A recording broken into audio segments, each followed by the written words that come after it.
High court মাজার gate এলাকায় শিক্ষক এবং পুলিশের ঠিক মুখোমুখি অবস্থান। এই মুহূর্তে আপনারা দেখছেন যে একেবারে থালা বাটি নিয়ে কিন্তু তারা 20% যে ভাতা সেটির দাবি তারা করে যাচ্ছেন। আজকে তাদের লক্ষ্য ছিল শিক্ষা ভবনের দিকে তারা যাবেন এবং শিক্ষা ভবন তারা ঘেরাও করবেন, এই রকম দাবি নিয়ে কিন্তু তারা আসছিলেন। শহীদ মিনারে তাদের অবস্থান ছিল, শহীদ মিনার থেকে দোয়েল চত্বর এবং দোয়েল চত্বর হয়ে তারা শিক্ষা ভবনের দিকে আসছিলেন। তবে মুখেই যে প্রবেশ পথ অর্থাৎ হাইকোর্টের মাজার গেট, এই হাইকোর্ট মাজার গেটে কিন্তু পুলিশ আটকে দিয়েছে প্রাথমিক সহকারী শিক্ষকদের। তারা এখানে দাঁড়িয়েই পুলিশের বাধার মুখে কিন্তু ঠিক দেখছেন যে সামনে কয়েক সারি কিন্তু পুলিশ রয়েছে, এছাড়া পেছনে বিজিবিরাও আছেন এবং এর মধ্য দিয়ে কিন্তু প্রাথমিক সহকারী শিক্ষকরা কিন্তু আন্দোলন করছেন। আপনারা দেখছেন যে অনেকের হাতে কিন্তু থালা বাটি আছে এবং 20% যে দাবি, সেই দাবির কথা কিন্তু তারা বলছেন। দর্শক, বিভিন্ন স্লোগানে আসলে তাদের এই দাবির কথা তারা জানাচ্ছেন। বাংলাদেশের জাতীয় পতাকাও তারা রেখেছেন। বিশাল উপস্থিতি আপনারা দেখছেন যে ঠিক হাইকোর্টের মাজার গেট থেকে পেছনে দোয়েল চত্বর পার হয়ে কিন্তু গেছে এই শিক্ষকদের উপস্থিতি। প্রায় 8-9 দিন যাবৎ কিন্তু তারা এই আন্দোলন করে যাচ্ছে। এক সপ্তাহ পার হয়ে গেল এই দাবিগুলো নিয়ে কিন্তু তারা আন্দোলন করে যাচ্ছে। তাদের দাবির মধ্যে অন্যতম দাবি কিন্তু তারা বলছেন বাড়ি ভাড়া। গত কয়েকদিন আগে কিন্তু 500 টাকা বাড়ি ভাড়া দেওয়া হয়েছিল, ঘোষণা করা হয়েছিল, তবে সেটিকে তারা নাকচ করেছেন। তারা সেটিকে মানতে রাজি হননি, তারা আরো বাড়াতে বলেছেন এবং তারা বলছেন সব ভাতা মিলিয়ে অন্তত 20% করতে হবে।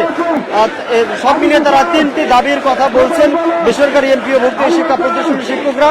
এবং যেমনটি বলছিলাম, এক সপ্তাহ পার হয়ে গেল তারা কিন্তু তাদের আন্দোলন চালিয়ে যাচ্ছে। গত 12 অক্টোবর থেকেই ঢাকায় তাদের এই আন্দোলন করছেন, অর্থাৎ শিক্ষকরা কিন্তু 12 অক্টোবর থেকে এই আন্দোলন করে যাচ্ছেন এবং গত শুক্রবার অর্থাৎ 17 অক্টোবর কিন্তু তারা অনশন কর্মসূচিও করেছে এবং ধারাবাহিকভাবে তাদের কর্মসূচিগুলো চলছে।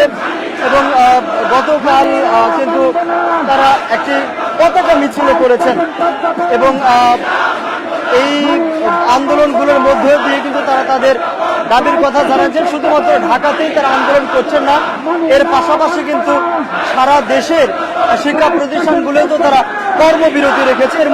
এর মাঝে কিন্তু তারা আমরণ অনশন কর্মসূচিও তারা ঘোষণা করেছেন এবং এর আগে কিন্তু তারা যমুনা অভিমুখে পদযাত্রা সেটিও ঘোষণা করেছিলেন, তবে সেই কর্মসূচি তারা কিন্তু স্থগিত করেছিলেন, যেটি আমরা দেখেছি। গত 5 অক্টোবর শিক্ষা মন্ত্রণালয় ও এমপিওভুক্ত শিক্ষকদের কিন্তু বাড়ি ভাড়া যেমনটি বলছিলাম 500 টাকা বাড়িয়ে প্রজ্ঞাপন জারি করা হয়েছিল, তবে আন্দোলনরত শিক্ষকরা সেটিকে কিন্তু প্রত্যাখ্যান করেছিলেন। এরপর কিন্তু 12 অক্টোবর থেকে জাতীয় প্রেস ক্লাবের সামনে তারা আন্দোলন করছিলেন এবং সেখানে কিন্তু তাদের উপরে পুলিশের লাঠিচার্জের ঘটনাও ঘটেছে এবং তখন থেকে কিন্তু প্রেস ক্লাব থেকে তাদের অবস্থান কিন্তু শহীদ মিনারে যায় এবং শহীদ মিনারে তাদের অবস্থান কর্মসূচি লাগাতার চলছিল। আজকেও কিন্তু তারা সেখানেই ছিলেন এবং সেখান থেকে কিন্তু আজ তারা শিক্ষা ভবন ঘেরাও করবেন, এইরকম একটি ঘোষণা দিয়ে তারা এসেছিলেন। দুপুর 12টার দিকে তাদের আসার কথা ছিল, তবে পরবর্তীতে সেই সময় পিছিয়ে তারা 3টায় করেছেন এবং শিক্ষা ভবনের দিকে তারা আসতে থাকেন দোয়েল চত্বর হয়ে। তবে এদিকে কয়েকটি লেয়ারে কিন্তু পুলিশ বাধা প্রদান করেছে তাদেরকে এবং বাধার মুখে তারা ঠিক হাইকোর্টের মাজার গেটের সামনেই তারা অবস্থান করছেন সড়কের একপাশে এবং পুলিশের কড়া নিরাপত্তা কিন্তু এখানে নিশ্চিত করা হয়েছে। কয়েক প্লাটুন পুলিশ এবং বিজিবি কিন্তু এখানে মোতায়েন করা হয়েছে এবং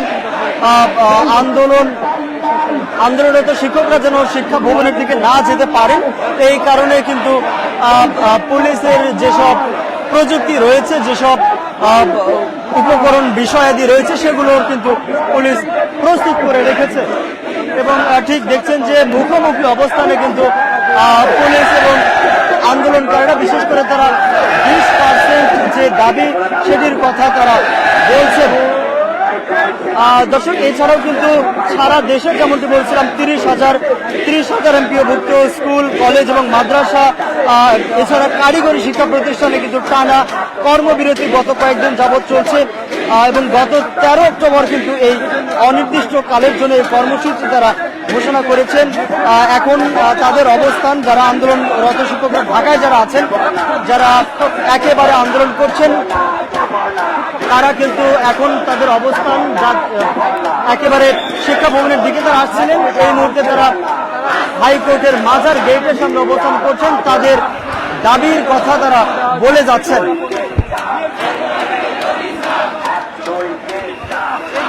এটি একটি গুরুত্বপূর্ণ সড়ক হওয়ার ফলে কিন্তু আপনারা জানেন যে একেবারে সচিবালয়ের এলাকার যে মুখ একেবারে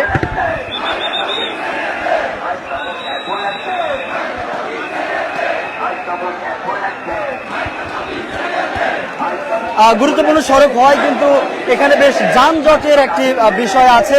যেহেতু একেবারে সড়কে তারা এখন অবস্থান করেছেন, যেহেতু এই সড়কটি বন্ধ আছে, সেক্ষেত্রে আশেপাশের যে সড়ক সেই সড়কগুলোতে কিন্তু তীব্র যানজটের সৃষ্টি হয়েছে। তবে শিক্ষকরা বলছেন কোনো ব্যারিকেড বা গুলি করে আসলে শিক্ষকদের অর্থাৎ তাদের এই আন্দোলনকে কোনোভাবেই ঠেকানোর সুযোগ নেই। তারা তাদের দাবি সেটি নিয়েই তারা বাড়ি ফিরবেন। যেমনটি বলছিলাম 500 টাকা কিন্তু তাদের বাড়ি ভাড়া বাড়ানো হয়েছিল, তবে তারা বলছেন তারা তাদের দাবি ছিল 20% বাড়াতে হবে। এই দাবি নিয়ে কয়েকদিন যাবত তারা আন্দোলন করে যাচ্ছেন, 1 সপ্তাহ পেরিয়ে গেছে আন্দোলন তাদের চলছে।